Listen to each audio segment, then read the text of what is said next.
안녕하세요. 스테디빌딩의 이명길입니다.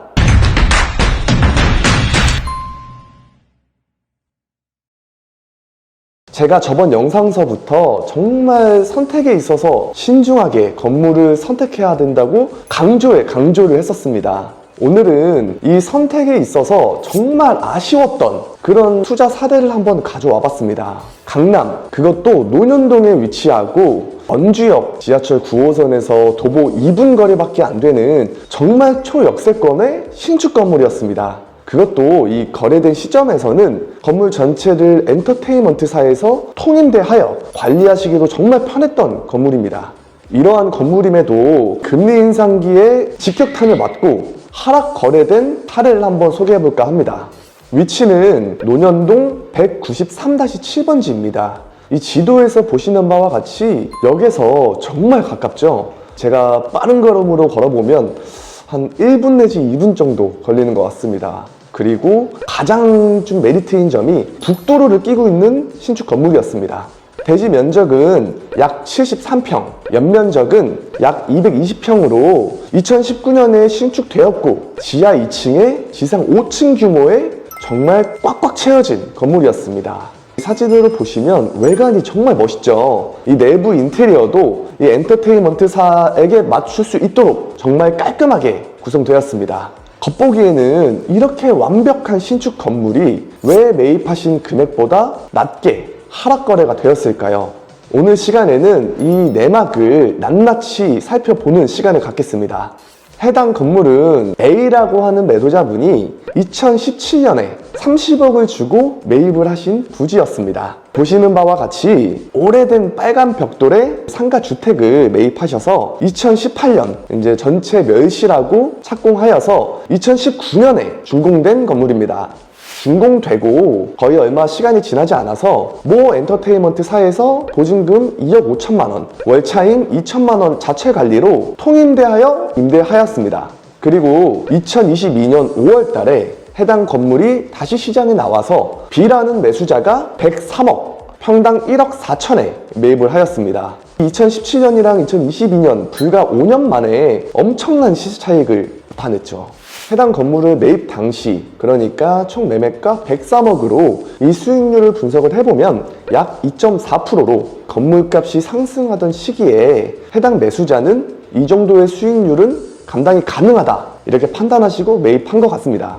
하지만 2022년 5월부터 시작된 급격한 금리 인상으로 인해서 정말 어려웠던 시기를 직격탄으로 맞으신 거죠. 물론 해당 건물의 이제 이자를 고정금리로 하였으면 다행이었겠지만 그렇지 못했습니다. 이 B라는 매수자는 잔금을 하시자마자 바로 신탁을 맡기게 되어서 저희가 정확히 얼마의 대출을 받으셨는지는 파악이 불가능합니다. 다만 해당 건물에 나오는 수익률보다 이 급격한 대출 이자가 감당이 불가능하여서 진행을 하시게 되지 않았을까 판단하고 있습니다. 잔금 시점으로부터 약 5개월 뒤, 정확하게 2022년 10월 달부터 기준 금리가 3%로 인상이 되면서 5월 달에 받으셨던 대출 금액의 기준 금리보다 정확히 2배 상승하였습니다. 불과 몇 개월 만에 이 기준금리가 2배로 상승하였으니 당시에 이제 영끌하셔서 건물을 구입하셨던 매수자 대표님들은 정말 어려운 시기를 견디셨습니다. 해당 건물은 엔터테인먼트 회사가 통임대로 잘 들어와져 있고 그래도 위치가 강남이니까 그나마 버틸 수 있지 않을까라는 생각이 들 수도 있습니다. 하지만 아쉽게도 이 건물주의 내부 사정이 좋지 못하였습니다. 또한 임차돼 있는 엔터테인먼트 회사 자체도 내부 사항이 좋지 못했던 거죠. 임차사에 임대료도 몇 개월간 밀리게 되고 그만큼 대출 이자도 감당이 불가능했던 상황이 된 거죠. 한간의 소문으로는 임대인과 임차인이 이 명도 소송까지 진행했다는 얘기도 들렸습니다. 그리고 명도를 한다고 하더라도 통임대로 혹은 개별임대로 들어올 임차사가 없었던 거죠. 이 부분에서 이 통임대의 단점이 명확하게 드러납니다. 임차사들의 사업이 잘 되고 해당 임대료를 꼬박꼬박 납부를 하게 된다면 어떠한 문제사항이 없겠지만 금리 인상 시기에 임차사도 사업이 어려워지게 되면 이렇게 임대료를 몇 개월씩 밀리게 되는 현상이 발생이 됩니다. 그렇게 되면 건물에서 나오는 수익률이 제로가 돼버리는 상황이 발생을 하죠. 거기다가 엎친 데 덮친 격으로 이 금리 인상까지 급격하게 진행이 되다 보니까 해당 건물주분은 당시에 정말 어려운 시기를 겪으셨을 거라고 조심스럽게 예상해 봅니다.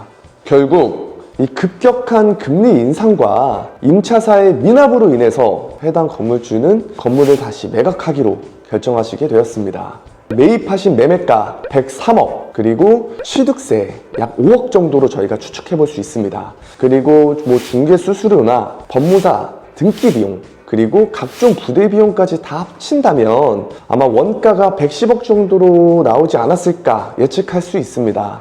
처음에는 해당 건물의 매매가를 120억으로 측정하여 매도를 의뢰하셨습니다. 그래도 위치가 강남이기도 하고 또 여러 가지의 메리트가 있기 때문에 원가와 조금의 수익률이라도 남기자라는 마음이 크셨던 것 같아요. 하지만 급격하게 얼어붙은 시장 속에서 하루가 멀다 하고 가파르게 상승하는 대출 이자들, 이러한 어지러운 상황 속에서 해당 건물을 120억의 매매가를 주고 매수할 매수자는 없었던 거죠. 저 같아도 이 시기가 시기인 만큼 어떤 건물을 매수할 용기가 없었을 것입니다.